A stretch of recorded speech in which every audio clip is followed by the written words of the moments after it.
दबाइए उचारण करो जी। वाहिगुरु जी का खालसा, वाहिगुरु जी की फतेह। जिन को प्रेम प्यार, तो आपे लाया कर्म कार। सतगुरु गुरु रामदास महाराज बख्शिश करते ने, वो इत्थे कर्म दा अर्थ बख्शिश है।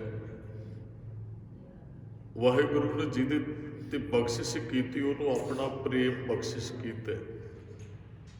गुरमुखों सारी खेड ही प्रेम की है। गुरु गोबिंद सिंह साहब जी ने लिख के दिते और नितनेम की बाणी जिन्हों असीं रोज़ दृढ़ करते हैं। जिन प्रेम कियो तिन ही प्रभ पायो। तो जिन्हों उन्हें अपना प्रेम बख्श दिता है ना, गुरमुख का मतलब है परमात्मा उन्होंने अपने नाल मनाउणा चाहुंदा है। ये वडमुल्ली दात है, बख्शिश वाहिगुरु करता है। कई आउंदे भी है, उन्हां दे अंदर बहुता प्रेम नहीं है, तो कई दिन रात ही अपना प्रेम के अंदर बतीत करते हैं। वैसे प्रेम भी इत्थों ही प्राप्त, रब का प्रेम जिहड़ा ना वो इत्थों ही मिलना है। एक तो होंदा चलो किसी ते रब्बी बख्शिश हो जाए भी धुरों ही वो रब नाल जुड़िया संसार ते आउंदा है। इहो जिहे तुहानूं अनेकां, चलो जे आपां गुरु नानक साहिब जी की गल करिए, भाई गुरदास जी कहते वो आए गुरु सन संसार ते। कुछ इहो ਜਿਹੇ आउंदे है जिन्हां ते आउंदे बख्शिश वरतदी है। रब उन्होंने सोझी ज्ञान, रब उन्होंने ये प्रेम की दात दे के भेजदा है। हाँ, कई संगत जान के दात प्राप्त करते हैं। भगत रविदास जी ते एक बड़ा प्यारा वचन है, चित सिमरन करो नैन अवलोकनो। जिहदे अंदर प्रेम है ना, चित चों सिमरन करता है। असी रसना तो शुरू करके अंदर तक जाना है। शुरू रसना तो ही करना है। जिहदे अंदर प्रेम है, चित सिमरन करो नैन अवलोकनो। चित च सिमरन करते रेतरा नाल वो अपने गुरु रब नूं देखदा है, उहदे दर्शन करता है। चलो वैसे सिख ने तो गुरु साहिब के दर्शन कर ले, सिख नूं वो रब गुरु साहिब के दर्शनों चों ही रब के दर्शन होंदे है। क्योंकि गुर परमेश्वर एको जन, सिख वास्ते तो गुरु रब है। हाँ, फिर गुरु एक सोझी बख्शदा है, सारियां चों रब नज़र आउण लग पैंदा। नितनेम की बाणी ते बोलने, एहो विस संसार तुम देखते हो हर का रूप है। जिधर गुरु बख्शिश करते संसार ही रब का रूप नज़र आउण लग पैंदा। फरीदा खालक खलक में खलक वसै रब माहे। फिर ये बख्शिश गुरु वरताउंदा है। नैन अवलोकनो, नेत्रा नाल जिथे सिख गुरु के दर्शन करता है। चित करके परमात्मा नाल प्रभ स्यों लाग रहियो मेरा चीत। मन मेरे एक स्यों चित लाए। एक नाल चित जोड़दा, नेत्रा नाल दर्शन, जिथे गुरु साहिब के दर्शन करदा उहनूं सारी खलकत चों उस खालक के दर्शन होंदे है। जिन्हें रब ने पैदा किया संसार, वो संसार च उस रब नूं देखदा है। नैन अवलोकनो श्रवण बाणी, कन्नां नाल वो सिमत सलाह सुणदा है। जिहदे अंदर प्रेम है वो फिर कन्नां दे नाल वाहिगुरू की सिमत सलाह सुणदा है। श्रवण बाणी सो जस पूर रखो, वो पूर्ण तौर पर अंदर रब की वडियाई नूं टका लैंदा है। वो वड्डे कीआं वडियाइयां नाल जुड़ जाता है।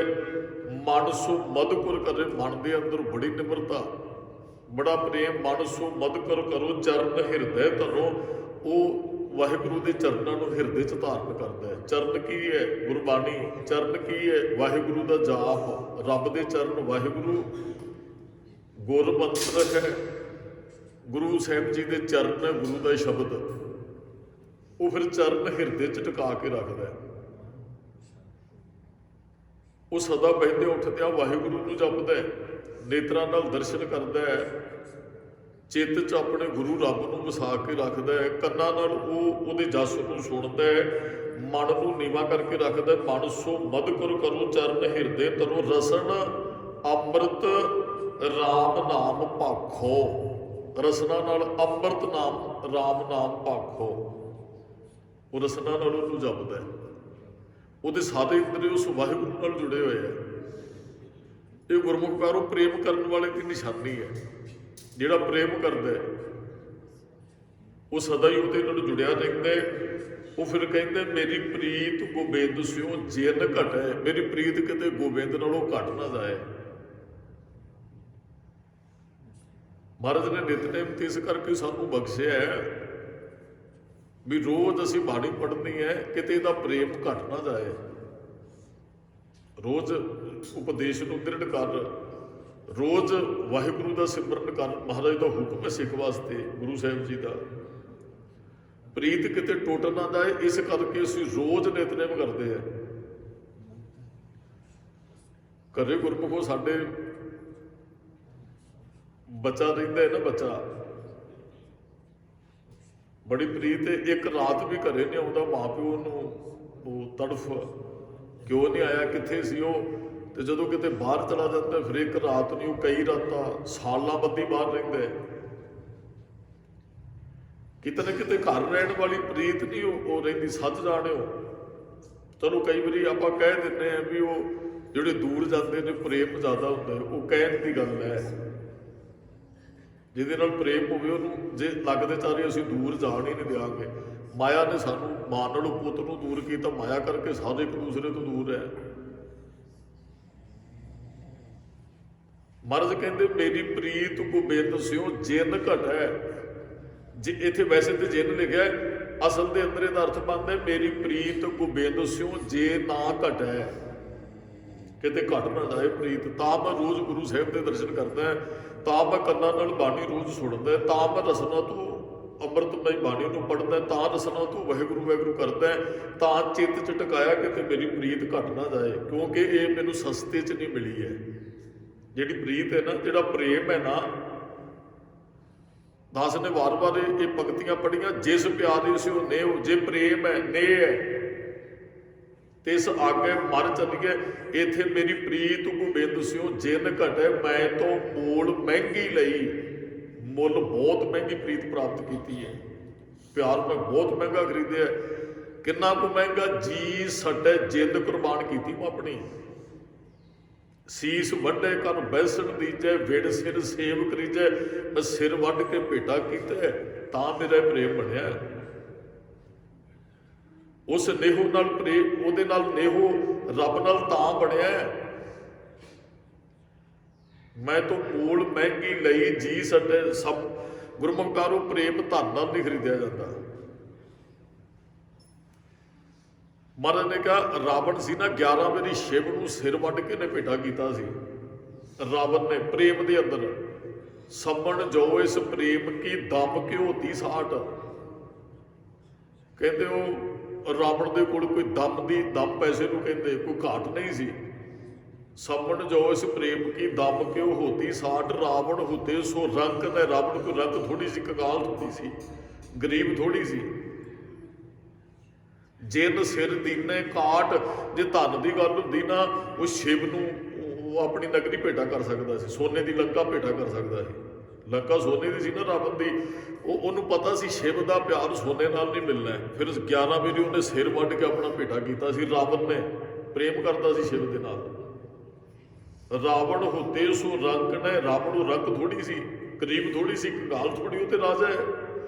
ਜੇ ਧਨ ਨਾਲ ਪ੍ਰੀਤ ਮਿਲਦੀ ਨਾ, ਤੇ ਫਿਰ ਤੇ ਪੈਸੇ ਨਾਲ ਅਮੀਰਾਂ ਦੇ ਰੱਬ ਵੀ ਖਰੀਦ ਲੈਣਾ ਹੈ।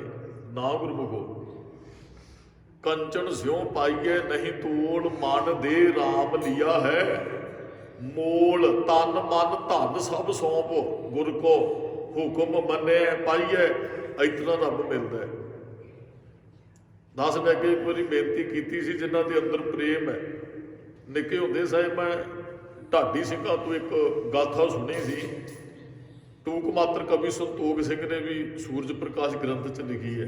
ਕਹਿੰਦੇ 2 ਪਿਓ ਤੇ ਪੁੱਤਰ ਸਨ। ਗੁਰੂ ਅਰਜਨ ਸਾਹਿਬ ਜੀ ਲਾਹੌਰ ਦੇ ਅੰਦਰ ਪ੍ਰਚਾਰ ਕਰਨ ਵਾਸਤੇ ਗਏ। ਦੀਵਾਨ ਸੱਜਦੇ ਸਨ ਤੇ ਵਰਜ ਕੇ ਸੰਗਤਾਂ ਪ੍ਰਸ਼ਾਦਾ ਛਕਾਉਂਦੀਆਂ। ਗੁਰੂ ਅਰਜਨ ਸਾਹਿਬ ਜੀ ਨੂੰ, ਜਿਹਦੇ ਘਰੇ ਠਹਿਰਦੇ ਮਹਾਰਾਜ ਨਾਲ ਕੁਝ ਸਰੀਰ ਹੁੰਦੇ ਤੇ ਸੰਗਤਾਂ ਵਰਜ ਕੇ ਪ੍ਰਸ਼ਾਦਾ ਛਕਾਉਂਦੀਆਂ, ਕਿਉਂਕਿ ਮਹਾਰਾਜ ਉੱਥੇ ਹੀ ਵਿਚਰਦੇ ਸਨ। ਕਿਸੇ ਨੇ ਕਹਿਣਾ ਮਹਾਰਾਜ ਸਾਡੇ ਘਰੋਂ ਪ੍ਰਸ਼ਾਦਾ ਛਕ, ਉਹਦੇ ਦੋ ਪਿਓ ਪੁੱਤਰ ਪ੍ਰੇਮ ਬੜਾ ਸੀ, ਰੋਜ਼ ਸੰਗਤ 'ਚ ਜਾਂਦੇ ਹੈ। ਸਾਬਣ ਤੇ ਮੂਸਣ ਇਹ ਪਿਓ ਪੁੱਤਰ ਸਨ। ਸਾਬਣ ਬਾਪ ਹੈ, ਮੂਸਣ ਜਿਹੜਾ ਬੇਟਾ ਇਹਦਾ। ਇਹਨਾਂ ਦੇ ਕਦੇ ਅੱਤ ਦੀ ਗਰੀਬੀ ਹੈ ਤੇ ਮਨ 'ਚ ਚਾਹ ਵੀ ਗੁਰੂ ਸਾਹਿਬ ਦਾ ਪ੍ਰਸ਼ਾਦਾ ਅਸੀਂ ਵੀ ਵਰਜੀਏ। ਤੇ ਹੁਣ ਇਸ ਗੱਲ ਦਾ ਵੀ ਪਤਾ ਹੈ ਵੀ ਸਤਿਗੁਰੂ ਇਕੱਲੇ ਨਹੀਂ ਆਉਣਗੇ, ਚਾਰ ਸਰੀਰ ਤੇ ਮਹਾਰਾਜ ਦੇ ਨਾਲ ਫਿਰ ਆਉਣਗੇ ਹੀ ਨਾ। ਅਸੀਂ ਘਰੇ ਹੁਣ ਗੁਰੂ ਸਾਹਿਬ ਨੂੰ ਲੈ ਕੇ ਜਾਂਦੇ ਸਹਿਜ ਪਾਠ ਜਾਂ ਅਖੰਡ ਪਾਠ ਸਾਹਿਬ, ਤੇ ਅਸੀਂ ਪਹਿਲਾਂ ਹਿਸਾਬ ਕਿਤਾਬ ਲਾ ਲੈਂਦੇ, ਭਾਈ ਇੰਨਾ ਕੁ ਖਰਚਾ, ਇੰਨੇ ਕੁ ਸਰੀਰ ਆਪਾਂ ਨੇ ਸੱਦਣੇ। ਜੋ ਗੁਰੂ ਸਾਹਿਬ ਸਾਡੇ ਘਰੇ ਆਉਣਗੇ ਤੇ ਸਰੀਰ ਵੀ ਚਾਰ ਗੁਰੂ ਸਾਹਿਬ ਕਰਕੇ ਸਾਡੇ ਘਰੇ ਜ਼ਰੂਰ ਆਉਣਗੇ। ਭਾਵੇਂ ਅੱਜ ਗੁਰੂ ਗ੍ਰੰਥ ਸਾਹਿਬ ਜੀ ਜਾਂ ਸਰੀਰ ਕਰਕੇ ਗੁਰੂ ਸਾਹਿਬ ਜੀ ਵਿਚਰਦੇ, ਸਾਨੂੰ ਤੋਂ ਵੀ ਕਾਫੀ ਸਰੀਰ ਮਹਾਰਾਜ ਦੇ ਨਾਲ ਜਾਂਦੇ ਸਨ। ਇਹਨਾਂ ਨੇ ਨਾ ਸ਼ਾਹੂਕਾਰ ਨਾਲ ਗੱਲ ਕੀਤੀ, ਉਹ ਜਿਹੜਾ ਪਿੰਡ 'ਚ ਇੱਕ ਸ਼ਾਹੂ ਹੁੰਦਾ ਨਾ ਬਾਣੀਆਂ, ਉਹਦੇ ਨਾਲ ਗੱਲ ਕੀਤੀ। ਕਹਿੰਦਾ ਭਾਈ ਸਾਹਿਬ ਜੀ ਸਾਬਣ ਮੂਸਣ ਪਿਓ ਪੁੱਤ ਚਲੇ ਗਏ ਹੱਟ ਦੇ ਉੱਪਰ, ਕਹਿੰਦੇ ਜੀ ਚਲੋ ਕੁਝ ਤੇ ਅਸੀਂ ਤੁਹਾਨੂੰ ਥੋੜ੍ਹੇ ਵਾਲੇ ਦੇ ਪੈਸੇ ਦੇ ਦਿਆਂਗੇ ਤੇ ਗੁਰੂ ਸਾਹਿਬ ਨੂੰ ਅਸੀਂ ਘਰੇ ਸੱਦਣਾ ਹੈ, ਤੇ ਅਸੀਂ ਭਾਵੇਂ ਦਿਹਾੜੀਆਂ ਕਰਕੇ ਤੁਹਾਡੇ ਪੈਸੇ ਤਾਰ ਕੇ ਵਿਆਜ ਸਮੇਤ ਦੇ ਦਿਆਂਗੇ। ਕੁਝ ਪੈਸੇ ਇਹਨਾਂ ਦੇ ਜਮ੍ਹਾਂ ਵੀ ਸਨ, ਲੰਘਦੇ ਟੱਪਦੇ ਨੇ ਉਹਦੇ ਕੋਲ ਹੀ ਜਮ੍ਹਾਂ, ਕਿਉਂਕਿ ਉਦੋਂ ਉਹ ਕਈ ਵਾਰੀ ਕੰਮ ਵੀ ਉਹਦੇ ਕੋਲ ਕਰਦੇ ਸਨ। ਉਹ ਸ਼ਾਹੂਕਾਰ ਦੇ ਕੋਲ ਦਿਹਾੜੀ ਵੀ ਜਾਂਦੇ ਸਨ, ਤੇ ਉਦੋਂ ਜਿਹੜੀ ਦਿਹਾੜੀ ਅਨਾਜ ਰੂਪ 'ਚ ਹੀ ਮਿਲਦੀ ਸੀ। ਜਿਹੜੇ ਸਾਡੇ ਬਜ਼ੁਰਗ ਸਰਕਾਰੀ ਨੌਕਰੀਆਂ ਕਰਦੇ ਰਹੇ ਨਾ, ਉਹਨਾਂ ਨੂੰ ਵੀ ਇਸ ਗੱਲ ਦਾ ਪਤਾ ਹੈ ਵੀ ਉਦੋਂ ਇੰਨੇ ਪੈਸੇ ਰੁਪਈਏ ਸਿੱਕੇ ਨਹੀਂ ਸੀ ਹੁੰਦੇ, ਉਹ ਅਨਾਜ ਰੂਪ 'ਚ ਤਨਖਾਹ ਮਿਲਦੀ ਸੀ ਉਹਨਾਂ ਨੂੰ। ਜਿਵੇਂ ਚਲੋ ਜ਼ਿਮੀਂਦਾਰਾਂ ਨੇ ਕਿਸੇ ਨੂੰ ਸੀਰੀ ਰੱਖਣਾ ਤੇ ਉਹਨੂੰ ਉਹ ਅਨਾਜ ਹੀ ਦੇ ਦੇਣਾ ਚਾਹੀਦਾ, ਤੇ ਹੁੰਦਾ ਹੀ ਹੈ ਘਰੇ ਅਨਾਜ, ਪ੍ਰਸ਼ਾਦਾ ਤੇ ਸਾਰਿਆਂ ਨੇ ਛਕਣਾ ਹੀ ਹੈ। ਇਹ ਸ਼ਾਹੂਕਾਰ ਕੋਲ ਕਈ ਵਾਰੀ ਦਿਹਾੜੀ ਕਰਦੇ ਤੇ ਇਹਨਾਂ ਦੀ ਕੁਝ ਉੱਥੇ ਰਸਤ ਜਮ੍ਹਾਂ ਵੀ ਹੈ,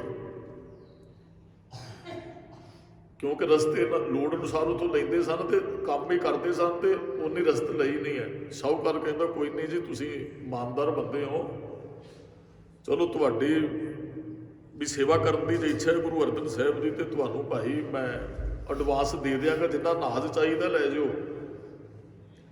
ਇਹਨਾਂ ਨੂੰ ਬੜਾ ਚਾਅ ਚੜਿਆ ਵੀ ਗੁਰੂ ਸਾਹਿਬ ਨੂੰ ਪ੍ਰਸ਼ਾਦਾ ਛਕਾਉਣਾ। ਹੁਣ ਪ੍ਰੇਮ ਹੈ ਗੁਰੂ ਸਾਹਿਬ ਜੀ ਦੇ ਨਾਲ, ਨਹੀਂ ਤੇ ਨਾ ਵੀ ਛਕਾਉਂਦੇ, ਜੇ ਪ੍ਰੇਮ ਨਾ ਹੁੰਦਾ ਤੇ ਨਾ ਵੀ ਛਕਾਉਂਦੇ। ਗੁਰੂ ਸਾਹਿਬ ਨੇ ਕਿਹੜਾ ਕਿਹਾ ਸੀ ਵੀ ਤੁਹਾਡੇ ਕੋਲੋਂ ਅਸੀਂ ਪ੍ਰਸ਼ਾਦਾ ਛਕਣ ਆਉਣਾ। ਇਹਨਾਂ ਨੇ ਬੜੀ ਖੁਸ਼ੀ ਹੈ ਵੀ ਸਾਡੇ ਘਰੇ ਮਹਾਰਾਜ ਨੇ ਤਰੀਕ ਦੇ ਦਿੱਤੀ, ਕਹਿੰਦੇ ਵੀ ਫਲਾਣੇ ਦਿਨ ਭਾਈ ਤੁਹਾਡੇ ਘਰੋਂ ਪ੍ਰਸ਼ਾਦਾ ਇਹਦੇ ਤਿਆਰੀਆਂ 'ਚ ਲੱਗ ਕੇ। ਗਰੀਬ ਸਨ, ਚਾਅ ਬੜਾ ਹੈ। ਮਹਾਰਾਜ ਵੀ ਕਹਿੰਦੇ ਜਿਸ ਗ੍ਰਹਿ ਥੋੜ੍ਹੀ ਸੋ ਫਿਰੇ ਪ੍ਰਬੰਧਾ, ਵਿਚਾਰਾ ਪ੍ਰਬੰਧ ਕਰਦੇ ਫਿਰਦੇ ਨਾ, ਥੋੜ੍ਹੀ ਸੀ ਰਸਤ ਬਸਤ। ਉਹ ਇਹਨਾਂ ਦੇ ਗਵਾਂਢ ਦਾ ਇੱਕ ਹੋਰ ਅਮੀਰ ਬੰਦਾ ਹੈ, ਉਹਨੂੰ ਪਤਾ ਲੱਗਾ ਨਾ ਵੀ ਇਹਨਾਂ ਦੇ ਘਰੇ ਗੁਰੂ ਅਰਜਨ ਸਾਹਿਬ ਜੀ ਆ ਰਹੇ ਨੇ, ਤੇ ਉਹ ਕਹਿੰਦੇ ਵੀ ਮੇਰਾ ਤੇ ਮਾਣ ਸਤਿਕਾਰ ਘਟੇਗਾ। ਜੇ ਮਹਾਰਾਜ ਨੇ ਆਉਣਾ ਸੀ ਤੇ ਮੇਰੇ ਘਰੇ ਆਉਂਦੇ। ਈਰਖਾ ਨਾਲ ਤੇ ਭਰੇ ਹੁੰਦੇ ਨੇ ਲੋਕ। ਕਹਿੰਦਾ ਜੇ ਗਰੀਬ ਦੇ ਘਰੇ ਗੁਰੂ ਅਰਜਨ ਸਾਹਿਬ ਆ ਗਏ ਤੇ ਮੇਰੀ ਤੇ ਹੇਠੀ ਹੋਣੀ ਹੈ। ਲੋਕ ਕਹਿਣਗੇ ਉਹ ਗਰੀਬ ਦੇ ਘਰੇ ਆਏ, ਤੇਰੇ ਘਰੇ ਨਹੀਂ ਗੁਰੂ ਅਰਜਨ ਸਾਹਿਬ ਜੀ ਆਏ। ਇਹ ਸ਼ਾਹੂਪੁਰ ਕੋਲ ਜਾ ਕੇ ਨਾ ਮੁਕਰਾ ਦਿੰਦਾ ਉਹਨੂੰ, ਕਹਿੰਦਾ ਤੂੰ ਨਾ ਇਹਨਾਂ ਨੂੰ ਦਈ ਕੁਝ। ਉਹ ਜਿਹੜਾ ਵੀਰ ਬੰਦਾ ਸ਼ਾਹੂਕਾਰ ਨੂੰ ਬਾਣੀਆਂ ਨੂੰ ਕਹਿੰਦੇ ਇਹਨਾਂ ਨੂੰ ਨਾ ਦਈ ਕੁਝ, ਕਿਹੜਾ ਇਹਨਾਂ ਨੇ ਵਾਪਸ ਕਰਨਾ ਹੈ। ਉਹ ਮੁਕਰ ਗਿਆ ਜੀ। ਸਵੇਰੇ ਇਤਿਹਾਸ ਜਿਹੜਾ ਕਹਿੰਦਾ ਵੀ ਉਹ ਢਾਡੀ ਸਿੰਘ ਸੁਣਾਉਂਦੇ ਹੁੰਦੇ ਸਨ ਵੀ ਸਵੇਰੇ ਮਹਾਰਾਜ ਨੇ ਆਉਣਾ, ਉਹ ਰਸਤ ਲੈਣ ਗਏ, ਕਹਿੰਦਾ ਜੀ ਮੈਂ ਨਹੀਂ ਤੁਹਾਨੂੰ ਕੁਝ ਦੇਣਾ। ਹੁਣ ਉਹ ਬੜੀ ਪਰੇਸ਼ਾਨੀ ਹੈ। ਉਹ ਜਿਹੜਾ ਇਹਨਾਂ ਨੇ ਆਪਣਾ ਲੈਣਾ ਸੀ ਉਹਦੇ ਤੋਂ ਵੀ ਮੁਕਰ ਗਿਆ, ਕਹਿੰਦਾ ਉਹ ਵੀ ਮੈਂ ਬਾਅਦ 'ਚ ਦਿਆਂਗਾ, ਮੇਰੇ ਕੋਲ ਕੁਝ ਨਹੀਂ ਹੈ। ਜੋ ਇਹਨਾਂ ਦੀ ਵੀ ਜਿਹੜੀ ਰਸਤ ਸੀ ਉਹ ਉਹਦੇ ਤੋਂ ਵੀ ਮੁਕਰ ਗਿਆ, ਉਹ ਮੁਕਰਾ ਦਿੱਤਾ ਦੂਸਰੇ ਅਮੀਰ ਬੰਦੇ ਨੇ। ਹੁਣ ਪਿਓ ਪੁੱਤਰ ਸ਼ਾਮ ਨੂੰ ਸਲਾਹ ਕਰਦੇ ਕੀ ਹੋਏਗਾ ਜੇ ਗੁਰੂ ਸਾਹਿਬ ਜੀ ਆ ਗਏ, ਜੇ ਪ੍ਰਸ਼ਾਦੇ ਨਾ ਤਿਆਰ ਕਰ ਸਕੇ, ਅਸੀਂ ਵਰਜਿਆ ਹੈ ਗੁਰੂ ਸਾਹਿਬ ਜੀ ਨੂੰ, ਤੇ ਨਾਲ ਸਿੱਖ ਵੀ ਹੋਣਗੇ। ਜੇ ਪ੍ਰਸ਼ਾਦਾ ਹੀ ਨਾ ਸਿਖਾ ਸਕੇ, ਸਾਡੀ ਨਹੀਂ ਬੇਇੱਜ਼ਤੀ, ਗੁਰੂ ਸਾਹਿਬ ਨੂੰ ਵੀ ਲੋਕ ਕਹਿਣਗੇ ਲਓ ਵੀ ਇਹ ਪ੍ਰਸ਼ਾਦਾ ਹੀ ਨਹੀਂ ਸਿਖਾ ਸਕੇ। ਕਹਿੰਦੇ ਫਿਰ ਕਿਵੇਂ ਕਰੀਏ? ਕਹਿੰਦੇ ਜੀ ਆਪਣੀ ਜਿਹੜੀ ਰਸਤੇ ਹੈਗੀ ਆਪਣੀ ਤੇ ਇਹਦੀ ਦੁਕਾਨ ਚੋਂ ਲਿਆਈਏ। ਕੋਈ ਚੋਰੀ ਕਰਨ ਨਹੀਂ ਸੀ ਗਏ, ਉਹ ਆਪਣੀ ਰਸਤੀ ਉਹਦੀ ਜਿੰਨੀ ਕੁ ਕੱਢੀਏ ਗੁਰੂ ਆਪੇ ਬਖਸ਼ਿਸ਼ ਕਰੇਗਾ। ਸੁਣਿਆ ਵੀ ਤੋੜ ਨਾ ਆਵੇ ਵੱਧ ਤੋਂ ਜਾਈ। ਜਦੋਂ ਗੁਰੂ ਸਾਹਿਬ ਵਾਸਤੇ ਕੋਈ ਪ੍ਰਸ਼ਾਦਾ ਪਾਣੀ ਤਿਆਰ ਹੁੰਦਾ ਉਹਦੇ 'ਚ ਕਦੇ ਤੋੜ ਨਹੀਂ ਆਉਂਦੀ। ਉਹ ਫਿਰ ਪਿਓ ਪੁੱਤ ਰਾਤ ਨੂੰ ਜਾਂਦੇ ਆ ਜੀ ਆਪਣੀ ਰਸਤ ਲੈਣ ਵਾਸਤੇ। ਉਹ ਕਹਿੰਦੇ ਪਾੜ ਪਾ ਲੈਂਦੇ ਛੱਤ ਦੇ ਅੰਦਰੋਂ, ਤੇ ਉਹ ਪੁੱਤਰ ਨੂੰ ਥੱਲੇ ਤਾਰ ਦਿੰਦੇ। ਜਦੋਂ ਬਾਹਰ ਨਿਕਲ ਲੱਗਦੇ ਦਿਨ ਉਹ ਚੜ੍ਹਨ ਵਾਲਾ ਲੋਕ ਉਹ ਫਿਰ ਉਹ ਇੱਥੇ ਇਤਿਹਾਸਕਾਰਾਂ ਨੇ ਉੱਤੋਂ ਅੱਗੇ ਲਿਖਿਆ ਵੀ ਆਪਣੇ ਪੁੱਤ ਦਾ ਸਿਰ ਵੱਢ ਕੇ ਲੈ, ਵੀ ਜੇ ਇੱਥੇ ਤੂੰ ਪਕੜਿਆ ਗਿਆ ਤੇ ਲੋਕਾਂ ਨੂੰ ਕੀ ਪਤਾ ਵੀ ਅਸੀਂ ਇਹਦੇ ਤੋਂ ਰਸਤ ਲੈਣੀ ਹੈ। ਲੋਕਾਂ ਨੇ ਤੇ ਕਹਿਣਾ ਵੀ ਇਹ ਸਿੱਖ ਸ਼ਾਇਦ ਚੋਰੀ ਕਰਦੇ ਨੇ, ਸਾਡੀ ਬਦਨਾਮੀ ਨੇ ਗੁਰੂ ਸਾਹਿਬ ਨੂੰ ਵੀ ਲਾਜ ਲੱਗੇਗੀ ਵੀ ਗੁਰੂ ਕੇ ਸਿੱਖ ਹੋ ਕੇ ਰਸਤ ਭਾਵੇਂ ਸਾਡੀ ਸੀ, ਪਰ ਲੋਕਾਂ ਨੂੰ ਇਸ ਗੱਲ ਦਾ ਨਹੀਂ ਨਾ ਪਤਾ। ਕਹਿੰਦੇ ਫਿਰ ਸਿਰ ਵੱਢਿਆ ਜੀ ਨੇ ਆਪਣੇ ਪੁੱਤਰ ਦਾ। ਇਤਿਹਾਸ ਜਿਹੜਾ ਕਹਿੰਦਾ ਉਹ ਸ਼ਾਹੂਕਾਰ ਨੇ ਦੁਕਾਨ ਖੋਲੀ, ਸਵੇਰੇ ਉਹ ਡਰ ਜਾਂਦਾ, ਉਹ ਫਿਰ ਇਹਦੇ ਘਰੇ ਆਉਂਦਾ ਵੀ ਤੈਨੂੰ ਰਸਤ ਦੀ ਲੋੜ ਸੀ, ਮੇਰੇ ਘਰੇ ਇੱਕ ਲਾਸ਼ ਪਈ, ਕਿਉਂਕਿ ਨਿਸ਼ਾਨੀ ਤੇ ਹੈ ਨਾ, ਸਿਰ ਨਹੀਂ ਸੀ ਨਾਲ, ਸਿਰ ਤੇ ਉਹ ਪਹਿਲੇ ਲੈ। ਉਹ ਕਹਿੰਦੇ ਵੀ ਫਿਰ ਸਵੇਰੇ ਉਹ ਲਾਸ਼ ਮੈਂ ਤੈਨੂੰ ਦੇ ਦਿਆਂਗਾ, ਜੋ ਚਾਹੀਦਾ। ਲਾਸ਼ ਆਪਣੇ ਘਰੇ ਮਹਾਰਾਜ ਆ ਕੇ ਪ੍ਰਸ਼ਾਦਾ ਪਾਣੀਆਂ ਨੇ ਤਿਆਰ ਕੀਤਾ ਸੰਬੰਧ ਨੇ।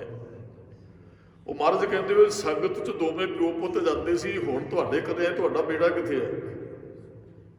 ਉਹ ਸੰਬੜ ਅੱਖਾਂ ਭਰ ਆਉਂਦਾ, ਕਹਿੰਦੇ ਜੀ ਉਹ ਬੇਟਾ ਇੱਥੇ ਘਰੇ ਨਹੀਂ ਹੈ। ਕਹਿੰਦੇ ਨਹੀਂ, ਬੁਲਾ ਕੇ ਲਿਆਓ ਉਹਨੂੰ, ਕਹੋ ਸੰਗਤ ਦੀ ਸੇਵਾ ਕਰੇ। ਕਹਿੰਦਾ ਜੀ ਉਹ ਘਰੇ ਨਹੀਂ ਹੈ। ਮਹਾਰਾਜ ਫਿਰ ਤੀਸਰੀ ਵਾਰੀ ਕਹਿੰਦੇ ਬੁਲਾ, ਤੈਨੂੰ ਕਿਹਾ ਉਹਨੂੰ ਬੁਲਾ ਕੇ ਲਿਆ। ਦੋਵੇਂ ਸੰਗਤ 'ਚ ਜਾਂਦੇ ਸੀ, ਅੱਜ ਘਰੇ ਆਏ ਤੁਹਾਡੇ, ਅੱਜ ਇਕੱਲਾ ਹੀ ਸੇਵਾ ਕਰਦਾ ਫਿਰਦਾ ਹੈ। ਅੱਖਾਂ ਭਰ ਕੇ ਕਹਿੰਦੇ ਜੀ ਜਿੱਥੇ ਮੇਰਾ ਪੁੱਤ ਚਲਾ ਗਿਆ ਮੇਰੀ ਆਵਾਜ਼ ਨਹੀਂ ਉੱਥੇ ਪਹੁੰਚ ਸਕਦੀ, ਮੇਰੀ ਆਵਾਜ਼ ਨਹੀਂ ਉਹਨੇ ਸੁਣੇ ਨਾ। ਤੇ ਮਹਾਰਾਜ ਆਪ ਬਖਸ਼ਿਸ਼ ਕਰੋ, ਆਪ ਆਵਾਜ਼ ਮਾਰੋ। ਤੇ ਕਹਿੰਦੇ ਪੰਗਤ 'ਚ ਬੈਠਿਆ ਗੁਰੂ ਅਰਜਨ ਸਾਹਿਬ ਨੇ ਆਵਾਜ਼ ਮਾਰੀ, ਮੂਸਣ ਪੁੱਤਰ ਉੱਥੇ ਸੰਗਤ ਦੀ ਬੜੀ ਸੇਵਾ ਕਰਦਾ, ਲੋਕਾਂ ਦੇ ਘਰ ਜਾ ਕੇ, ਅੱਜ ਤੇਰੇ ਘਰੇ ਆਏ, ਅੱਜ ਕਿੱਥੇ ਸੌਂ ਗਿਆ, ਆ ਕੇ ਸੇਵਾ ਕਰ। ਤੇ ਗੁਰਮੁਖੋ ਉਹ ਢਾਡੀ ਸਿੰਘ ਸੁਣਾਉਂਦੇ ਹੁੰਦੇ ਸਨ, ਕਹਿੰਦੇ ਉਹ ਅੰਦਰੋਂ ਵਾਹਿਗੁਰੂ ਵਾਹਿਗੁਰੂ ਕਰਦਾ, ਉਹ ਜਲ ਵਾਲੀ ਕੇਤਲੀ ਲੈ ਕੇ ਜਲ ਵਰਤਾਉਣ ਲੱਗਾ ਸੰਗਤ ਨੂੰ। ਸਾਰੀ ਸੰਗਤ ਪ੍ਰਸ਼ਾਦਾ ਛਕਿਆ, ਮਹਾਰਾਜ ਨੇ ਜਦੋਂ ਪ੍ਰਸ਼ਾਦਾ ਛਕਿਆ ਬੈਠੇ, ਮਹਾਰਾਜ ਚੱਲੇ, ਅਰਦਾਸ ਹੋਈ ਤੇ ਮਹਾਰਾਜ ਨੇ ਫਿਰ ਸਾਰੀ ਗੱਲ ਦੱਸੀ। ਕਹਿਣ ਲੱਗੇ ਓਏ ਸਾਡੇ ਪ੍ਰੇਮ ਕਰਕੇ ਇਹਨੇ ਆਪਣੇ ਪੁੱਤ ਦਾ ਸਿਰ ਵੀ ਕਟਵਾਇਆ। ਸਭ ਕਹਿਣ ਦਾ ਭਾਵ ਹੈ ਗੁਰੂ ਤੇ ਰੱਬ ਦੀ ਖੁਸ਼ੀ ਜਿਹੜੀ ਨਾ ਉਹ ਪੈਸੇ ਨਾਲ ਨਹੀਂ ਜੇ ਮਿਲ ਸਕਦੀ, ਜਿਹਦੇ ਅੰਦਰ ਪ੍ਰੇਮ ਹੈ। ਤੇ ਪ੍ਰੇਮ ਦੀ ਦਾਤ ਸਾਰਿਆਂ ਨੂੰ ਕੋਈ ਨਹੀਂ ਜੇ ਮਿਲਦੀ। ਬੰਦਾ ਚੱਟੀ ਬਹੁਤ ਹੈ, ਮਾਫ ਕਰਨਾ, ਬਹੁਤ ਪਿਆਰ ਨਾਲ ਵੀ ਨਿਤਨੇਮ ਕਰਦੇ ਹੋਣਗੇ, ਬਹੁਤਾਂ ਦਾ ਬੰਦਾ ਚੱਟੀ ਵੀ ਬਣ ਜਾਂਦਾ ਹੈ। ਤੇ ਮਹਾਰਾਜ ਨੇ ਬਚਨ ਕਹੇ, ਬੰਦਾ ਚੱਟੀ ਜੋ ਭਲੇ ਨਾ ਗੁਣ ਨਾ ਉਪਕਾਰ, ਨਾ ਤੇ ਕਿਸੇ ਤੇ ਉਪਕਾਰ ਹੈ। ਬੰਦਾ ਚੱਟੀ 'ਚ ਕੀਤਾ ਕੰਮ ਤੇ ਨਾ ਹੀ ਉਹਦੇ 'ਚ ਕੋਈ ਗੁਣ ਹੈ। ਇਹ ਮਹਾਰਾਜ ਦੇ ਬਚਨ ਹੈ। ਆਪਾਂ ਭਗਤ ਰਵਿਦਾਸ ਜੀ ਦੇ ਬਚਨ ਪੜ੍ਹ ਰਹੇ ਸਾਂ। ਪ੍ਰੇਮ ਕਿੱਥੋਂ ਪੈਦਾ ਹੁੰਦਾ ਹੈ? ਮੇਰੀ ਪ੍ਰੀਤ ਗੋਬਿੰਦ ਸਿਉ ਜਿਨ ਘਟੈ, ਮੈਂ ਤੋਂ ਮੋਲ ਮਹਿੰਗੀ ਲਈ ਜੀ ਸਟੈ। ਮੈਂ ਤੇ ਬੜੀ ਮਹਿੰਗਾ ਪ੍ਰੇਮ ਖਰੀਦਿਆ। ਗੁਰਮੁਖੋ ਪ੍ਰੇਮ ਸੀ ਗੁਰੂ ਗੋਬਿੰਦ ਸਿੰਘ ਸਾਹਿਬ ਦੇ ਨਾਲ। ਇਤਿਹਾਸ ਆਪਾਂ ਨੇ ਪਿੱਛੇ ਲੜੀਵਾਰ ਸਰਵਣ ਕੀਤਾ, 40 ਸਿੰਘ 10 ਲੱਖ ਦੇ ਸਾਹਮਣੇ ਖੜ ਕੇ। ਪ੍ਰੇਮ ਨਾ ਹੁੰਦਾ ਤੇ ਉਹ ਕਹਿੰਦੇ ਅਸੀਂ ਕੀ ਲੈਣਾ ਮਹਾਰਾਜ, ਅਸੀਂ ਤੇ ਚੱਲੇ ਆ। ਅਸੀਂ ਆਪਣੇ ਆਪ ਨੂੰ ਪ੍ਰੇਮ ਕਰਕੇ ਮਹਾਰਾਜ ਨੇ ਕੱਲ ਬਦਾਵਾ ਪਾੜਿਆ। ਮਾਂ ਸਿੰਘ ਨਾਲ ਪ੍ਰੇਮ ਸੀ। ਸਿੱਖ ਭਾਵੇਂ ਲਿਖ ਕੇ ਵੀ ਦੇ ਗਏ, ਮਹਾਰਾਜ ਫਿਰ ਵੀ ਆਪਣੇ ਗੱਲ ਆਉਂਦੇ ਹੈ। ਮੈਂ ਤੂੰ ਮੋਲ ਮਹਿੰਗੀ ਲਈ ਜੀ ਸਟੇ, ਸਾਧ ਸੰਗਤ ਬਿਨਾ ਭਾਉ ਨਹੀਂ ਉਪਜੈ। ਇੱਥੇ ਬੈਠਣ ਤੋਂ ਬਗੈਰ ਪ੍ਰੇਮ ਵੀ ਕੋਈ ਨਹੀਂ ਜੇ ਬਣਦਾ ਜੀ। ਭਾਉ ਦਰਦ ਪ੍ਰੇਮ ਹੀ ਹੈ। ਸਾਧ ਸੰਗਤ ਬਿਨ ਭਾਉ ਨਾ ਉਪਜੈ, ਭਾਵ ਬਿਨ ਭਗਤ ਨਾ ਹੋਏ। ਤੇਰੀ ਪ੍ਰੇਮ ਤੋਂ ਬਗੈਰ ਉਹਦੀ ਭਗਤੀ ਵੀ ਨਹੀਂ ਹੋ ਸਕਦੀ। ਜਿਹਦੇ ਨਾਲ ਪ੍ਰੇਮ ਹੈ ਯਾਦ ਤੁਸੀਂ ਉਹਨੂੰ ਕਰੋਗੇ, ਜਿਹਦੇ ਨਾਲ ਪ੍ਰੇਮ ਨਹੀਂ ਹੈ ਉਹਨੂੰ ਤੇ ਵੇਖ ਕੇ ਵੀ ਤੁਸੀਂ ਪਾਸਾ ਵੱਟ ਜਾਓਗੇ। ਜਿਹਦੇ ਨਾਲ ਪ੍ਰੇਮ ਨਹੀਂ ਹੈ ਉਹਨੂੰ ਯਾਦ ਕਿਉਂ ਕਰੋਗੇ? ਕਦੇ ਵੀ ਨਹੀਂ ਕਰੋਗੇ। ਯਾਦ ਉਹਨੂੰ ਕੀਤਾ ਜਾਂਦਾ ਜਿਹਦੇ ਨਾਲ ਪ੍ਰੇਮ ਹੈ। ਤੇ ਪ੍ਰੇਮ ਇੱਥੋਂ ਪੈਦਾ ਹੁੰਦਾ ਜਿੱਥੇ ਆਪ ਜੀ ਬੈਠੇ ਹੋ। ਸਾਨੂੰ ਰੱਬ ਬਾਰੇ ਕੁਝ ਨਹੀਂ ਸੀ ਪਤਾ, ਗੁਰੂ ਸਾਹਿਬ ਨੇ ਬਹੁਤ ਦੱਸਿਆ ਰੱਬ ਬਾਰੇ। ਹੁਣ ਸਾਡਾ ਰੱਬ ਨਾਲ ਪ੍ਰੇਮ ਪੈ ਗਿਆ। ਕਿੱਥੇ ਬੈਠਿਆ ਪ੍ਰੇਮ ਪਿਆ? ਸੰਗਤ 'ਚ ਬੈਠਿਆ। ਮਹਾਰਾਜ ਕਹਿੰਦੇ ਪ੍ਰੇਮ ਤੋਂ ਬਗੈਰ ਉਹਦੀ ਭਗਤੀ ਨਹੀਂ ਹੋ ਸਕਦੀ ਹੈ। ਭਾਵ ਬਿਨ ਭਗਤ ਨਾ ਹੋਏ ਤੇਰੀ ਕਹਿ ਰਵਿਦਾਸ, ਇੱਕ ਬੇਨਤੀ ਹਰਸਿਓ। ਭਗਤ ਰਵਿਦਾਸ ਜੀ ਕਹਿੰਦੇ ਹਰਸਿਓ ਮੇਰੀ ਇੱਕ ਬੇਨਤੀ ਹੈ, ਪੈਜ ਰੱਖੋ ਰਾਜਾ ਰਾਮ, ਮੇਰੀ ਉਹਨੂੰ ਪੈਜ ਰੱਖਿਓ। ਪ੍ਰੇਮ ਤੇ ਕੀਤੇ ਤੁਹਾਡੇ ਨਾਲ, ਮੇਰੀ ਤੋੜ ਨਿਭਜੇ। ਪ੍ਰੇਮ ਕੀਤੇ ਮਹਾਰਾਜ, ਇਹ ਪ੍ਰੇਮ ਮੇਰਾ ਧੁਰ ਤੱਕ ਨਿਭਜੇ, ਇਹ ਤੁਸੀਂ ਬਖਸ਼ਿਸ਼ ਕਰਨੀ ਹੈ। ਮੂੰਹ ਲਾਲਣ ਸਿਓ ਪ੍ਰੀਤ ਬਣੀ, ਤੋਰੀ ਨਾ ਟੂਟੈ ਛੋਰੀ ਨਾ ਛੂਟੈ, ਐਸੀ ਮਾਧੋ ਖਿੰਚ ਤਣੀ। ਐਸੀ ਕਿਰਪਾ ਕਰੀ ਕਿਤੇ ਪ੍ਰੀਤ ਟੁੱਟ ਨਾ ਜਾਏ। ਆਪ ਜੀ ਐਸੀ ਬਖਸ਼ਿਸ਼ ਵਰਤਾਇਓ। ਇਹ ਧੁਰ ਤੱਕ ਨਿਭਣਾ ਚਾਹੀਦਾ। ਪ੍ਰੇਮ ਹੁੰਦਾ ਹੀ ਉਹ ਹੈ ਜਿਹੜਾ ਧੁਰ ਤੱਕ ਨਿਭਦਾ। ਜਿਹੜਾ ਟੁੱਟ ਜਾਂਦਾ ਮਾਇਆ ਦੀ ਖਾਤਰੋਂ, ਪ੍ਰੇਮ ਵੀ ਨਹੀਂ ਹੈ। ਮਹਾਰਾਜ ਕਹਿੰਦੇ ਨਾ ਗੁਰੂ ਸਾਹਿਬ ਕੋਲ ਆਉਂਦੇ ਰਹੇ, ਮਿਲਦਾ ਰਿਹਾ ਤੇ ਪ੍ਰੇਮ ਹੈ ਬੜਾ ਜੀ। ਜਿੱਦਣ ਨਹੀਂ ਕੁਝ ਮਿਲਿਆ ਫਿਰ ਟੁੱਟ ਗਿਆ। ਉਹ ਪ੍ਰੇਮ ਹੀ ਨਹੀਂ ਸੀ। ਉਹ ਤੇ ਸਿਰਫ ਲੋੜਾਂ ਗਰਜਾਂ ਕਰਕੇ ਜੁੜੇ ਸਾਂ। ਮਹਾਰਾਜ ਕਹਿੰਦੇ ਜਿਨ ਕੋ ਪ੍ਰੇਮ ਪਿਆਰ ਤੋ ਆਪੇ ਲਾਇਆ ਕਰਮ ਕਰ ਕਰਮ ਬਖਸ਼ਿਸ਼ ਕਰਕੇ। ਜਿਨ੍ਹਾਂ ਦੇ ਅੰਦਰ ਵਾਹਿਗੁਰੂ ਤੂੰ ਪ੍ਰੇਮ ਪੈਦਾ ਕਰ ਦਿੱਤਾ ਹੈ, ਜਿਨ੍ਹਾਂ ਦੇ ਅੰਦਰ ਪ੍ਰੇਮ ਪੈਦਾ, ਨਾਨਕ ਲੇਹੋ ਮਿਲਾਏ, ਨਾਨਕ ਨੂੰ ਉਹ ਮਿਲਾ ਦੇਣਾ ਕਰੋ ਜਿਹੜੇ ਤੁਹਾਡੇ ਨਾਲ ਪ੍ਰੇਮ ਕਰਦੇ ਆ। ਇਹਦੇ ਅਰਥ ਇਹ ਵੀ ਕਰ ਸਕਦੇ ਆ ਵੀ ਨਾਨਕ ਲੇਹੋ ਮਿਲਾਏ, ਨਾਨਕ ਤੂੰ ਉਹਨਾਂ ਨੂੰ ਮਿਲਾ ਲੈਂਦਾ। ਵਾਹਿਗੁਰੂ ਨੂੰ ਕਿਹਾ ਗਿਆ ਵੀ ਤੂੰ ਜਿਹੜੇ ਤੇਰੇ ਨਾਲ ਪ੍ਰੇਮ ਕਰਦੇ ਉਹਨਾਂ ਨੂੰ ਤੂੰ ਆਪਣੇ ਨਾਲ ਜੋੜ ਲੈਂਦਾ। ਪਰ ਇੱਥੇ ਜਿਹੜਾ ਅਸੀਂ ਆਪਣੇ ਵੱਲੋਂ ਕਹਿਣਾ ਹੈ ਨਾਨਕ ਲੇਹੋ ਮਿਲਾਏ, ਨਾਨਕ ਨੂੰ ਉਹਨਾਂ ਨਾਲ ਮਿਲਾ ਦੇਣਾ ਕਰੋ ਜਿਹੜੇ ਤੁਹਾਡੇ ਨਾਲ ਪ੍ਰੇਮ ਕਰਦੇ ਆ। ਮੈਂ ਜਾਚਕ ਦੀਜੈ ਨਾਮ ਹਰ, ਮੈਨੂੰ ਮੰਗਤੇ ਨੂੰ ਨਾਮ ਦੀ ਦਾਤ ਦੇ ਦਿਓ। ਵਿਸਰ ਨਾਹੀ ਦਾਤਾਰ ਆਪਣਾ ਨਾਮ ਦੇਹੋ, ਗੁਣ ਗਾਵਾ ਦਿਨ ਰਾਤ ਨਾਨਕ ਚਾਓ ਇਹੋ। ਹਮ ਭੀਖਕ ਭਿਖਾਰੀ ਤੇਰੇ, ਤੂੰ ਨਿਜ ਪਤ ਹੈ ਦਾਤਾ, ਤੂੰ ਪ੍ਰਭ ਦਾਤਾ ਦਾਨ ਮਤ ਪੂਰਾ ਹਮ ਥਾਰੇ। ਭਿਖਾਰੀ ਜੀਓ ਮੈਂ ਕਿਆ ਮੰਗੂ, ਕਿਸ ਥਿਰ ਨਾ ਰਹਾਈ, ਹਰ ਦੀਜੈ ਨਾਮ ਪਿਆਰੀ ਜੀਓ। ਨਾਮ ਦੀ ਦਾਤ ਦੇ ਦਿਓ ਜੀ। ਕਰ ਕਾਸਾ ਦਰਸ਼ਨ ਕੀ ਭੂਖ, ਮੈਂ ਦਰ ਮੰਗੂ ਨੀਤਾ ਨੀਤ। ਮਹਾਰਾਜ ਤੇਰੇ ਦਰ ਤੇ ਮੰਗਤਾ ਬਣ ਕੇ ਤੇਰੇ ਤੋਂ ਨਾਮ ਦੀ ਜਾਚਨਾ ਕਰਦਾ।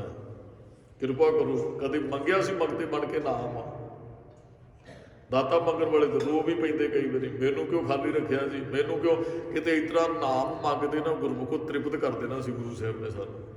ਮੰਗਿਆ ਹੀ ਨਹੀਂ ਅਸੀਂ, ਜਿਹਨੇ ਤ੍ਰਿਪਤ ਕਰਨਾ ਉਹ ਤੇ ਨਾਮ ਅਸੀਂ ਕਦੇ ਮੰਗਿਆ ਹੀ ਨਹੀਂ ਹੈ। ਦਾਤਾ ਮੰਗਣ ਵਾਲੇ ਬਹੁਤ ਆਉਂਦੇ ਆ ਸਵੇਰ ਤੋਂ ਸ਼ਾਮ ਤੱਕ। ਨਾਮ ਦੇ ਵਪਾਰੀ ਹਰ ਕੇ ਨਾਮ ਕੇ ਵਿਆਪਾਰੀ ਮਿਲੇ ਹੈ। ਪਰ ਜਿੱਦਣ ਮੰਗਣਗੇ ਵਪਾਰੀ ਬਣ ਕੇ, ਫਿਰ ਹੀਰਾ ਹੱਥ ਚੜਿਆ ਨਿਰਮੋਲਕ, ਨਿਰਮੋਲਕ ਹੀਰਾ ਨਾਮ ਰੂਪੀ ਹੱਥ ਚੜੇਗਾ। ਫਿਰ ਛੂਟ ਗਈ ਸੰਸਾਰੀ, ਆ ਸੰਸਾਰ ਦੀਆਂ ਦਾਤਾਂ ਵੱਲੋਂ ਫਿਰ ਬੰਦਾ ਆਜ਼ਾਦ ਹੋ ਜਾਂਦਾ, ਛੁੱਟ ਜਾਂਦਾ ਹੈ। ਫਿਰ ਤੇ ਨਾਮ ਦਾ ਵਪਾਰੀ ਬਣਦਾ ਹੈ ਨਾ। ਮਹਾਰਾਜ ਮੈਂ ਜਾਚਨਾ ਕਰਦਾ ਵੀ ਮੈਨੂੰ ਨਾਮ ਦੀ ਦਾਤ ਦਿਓ। ਦਿਨ ਰਾਤ ਮੈਨੂੰ ਚਾਹ ਚੜਿਆ ਰਵੇ ਤੇਰਾ ਨਾਮ ਜਪਾਂ। ਗੁਰਮੁਖ ਹੱਸੈ ਗੁਰਮੁਖ ਰੋਵੈ, ਗੁਰਮੁਖ ਨਾ ਉਹਦੀ ਰਜ਼ਾ 'ਚ ਹੱਸਦਾ ਵੀ ਹੈ ਤੇ ਰੋਂਦਾ ਵੀ। ਇਹ ਰੋਣਾ ਉਹ ਨਹੀਂ ਹੈ ਵੀ ਕੋਈ ਦੁੱਖ ਆ ਗਿਆ ਤੇ ਰੋਣ ਲੱਗ ਪਿਆ, ਸੁੱਖ ਆ ਗਿਆ ਤੇ ਹਸਰ ਭਗੜੇ ਪਾਉਣ ਲੱਗ ਪਿਆ। ਜਬ ਕਛ ਪਾਵੇ ਤਬ ਗਰਭ ਕਰਤ ਹੈ, ਮਾਇਆ ਗਈ ਤਬ ਰੋਵਣ ਲੱਗ। ਤੇ ਮਨਮੁਖ ਬੰਦੇ ਦੀ ਗੱਲ ਹੈ। ਗੁਰਮੁਖ ਪਤਾ ਕੀ ਕਰਦਾ, ਮੰਨ ਲਓ ਆਪਾਂ ਰੋਜ਼ ਨਾ ਕਥਾ ਸੁਣਦੇ ਆ ਤੇ ਕਈ ਵਾਰੀ ਗੁਰੂ ਸਾਹਿਬ ਨੇ ਇਹੋ ਜਿਹੀ ਵੀ ਗੱਲ ਕਹੀ, ਅਸੀਂ ਹੱਸੇ ਵੀ ਕਿਆ ਬਾਤ ਹੈ ਜੀ, ਗੁਰੂ ਸਾਹਿਬ ਜੀ ਬਹੁਤ ਸੋਹਣੇ। ਤੇ ਕਈ ਵਾਰੀ ਵਿਰਾਗ ਵੀ ਸਾਡੀਆਂ ਅੱਖਾਂ 'ਚ ਅਥਰੂ ਵੀ। ਇਹ ਗੁਰਮੁਖ ਦੀ ਨਿਸ਼ਾਨੀ ਹੈ। ਜੇ ਗੁਰੂ ਖੁਸ਼ ਹੈ, ਸਿੱਖ ਵੀ ਖੁਸ਼ ਹੈ। ਜੇ ਉਹ ਸਿੱਖਾਂ ਸਾਹਿਬਜ਼ਾਦਿਆਂ ਦਾ ਇਤਿਹਾਸ ਪੜ੍ਹਦਾ ਤੇ ਉਹ ਅੱਖਾਂ 'ਚ ਅਥਰੂ ਵੀ ਉਹਦੇ ਆ ਜਾਂਦੇ ਆ। ਆਪਾਂ ਵੇਖੋ ਇਤਿਹਾਸ ਸ਼ਾਮ ਨੂੰ ਚੱਲਦਾ ਹੈ ਨਾ, ਗੁਰੂ ਸਾਹਿਬ ਦਾ ਵਿਆਹ ਹੁੰਦਾ ਹੈ। ਮੈਂ ਤੇ ਸ਼ਾਮ ਨੂੰ ਸੰਗਤ ਨੂੰ ਕਹਿੰਦਾ ਨਾ ਆਓ ਵੀ ਆਪਾਂ ਗੁਰੂ ਗੋਬਿੰਦ ਸਿੰਘ ਸਾਹਿਬ ਦਾ ਇਤਿਹਾਸ ਚੱਲ ਰਿਹਾ, ਵਿਆਹ 'ਚ ਚੱਲੀਏ। ਉਹ ਕਵੀ ਨੇ ਐਂ ਲਿਖਿਆ ਵੀ ਜਿਵੇਂ ਅਸੀਂ ਵਿਆਹ 'ਚ ਸ਼ਾਮਲ ਹੈ ਤੇ ਅਸੀਂ ਸਭ ਕੁਝ ਵੇਖ ਰਹੇ ਹਾਂ ਜੋ ਕੁਝ ਹੋ ਰਿਹਾ ਹੈ। ਤੇ ਜੇ ਸਾਹਿਬਜ਼ਾਦਿਆਂ ਨੂੰ ਨੀਹਾਂ 'ਚ ਖਿਲਾ ਰਿਹਾ, ਵਿਆਹ 'ਚ ਅਸੀਂ ਬੜੇ ਖੁਸ਼ ਹਾਂ, ਗੁਰੂ ਗੋਬਿੰਦ ਸਿੰਘ ਸਾਹਿਬ ਦਾ ਵਿਆਹ ਹੋ ਰਿਹਾ ਤੇ ਸਾਹਿਬਜ਼ਾਦਿਆਂ ਨੂੰ ਨੀਹਾਂ 'ਚ ਖਿਲਾ ਰਿਹਾ ਤੇ ਸਾਡੀਆਂ ਅੱਖਾਂ ਨਾਮ ਹੋ ਗਈਆਂ। ਇਹ ਗੁਰਮੁਖ ਦੀ ਨਿਸ਼ਾਨੀ ਹੈ। ਉਹ ਗੁਰੂ ਹੱਸਦਾ, ਸਿੱਖ ਵੀ ਗੁਰਮੁਖ ਵੀ ਹੱਸਦਾ। ਜੇ ਗੁਰੂ ਨਾਲ ਕਿਸੇ ਤਰ੍ਹਾਂ ਕੁਝ ਹੋ ਜਾਂਦਾ ਫਿਰ ਸਿੱਖ ਵੀ ਅੱਖਾਂ ਭੱਜ ਕੇ ਬੈਠ ਜਾਂਦਾ, ਕਹਿੰਦਾ ਨਹੀਂ ਗੁਰਮੁਖ ਉਹਦੀ ਰਜ਼ਾ 'ਚ ਹੈ। ਗੁਰਮੁਖ ਉਹਦੇ ਹੁਕਮ 'ਚ ਚੱਲਦਾ।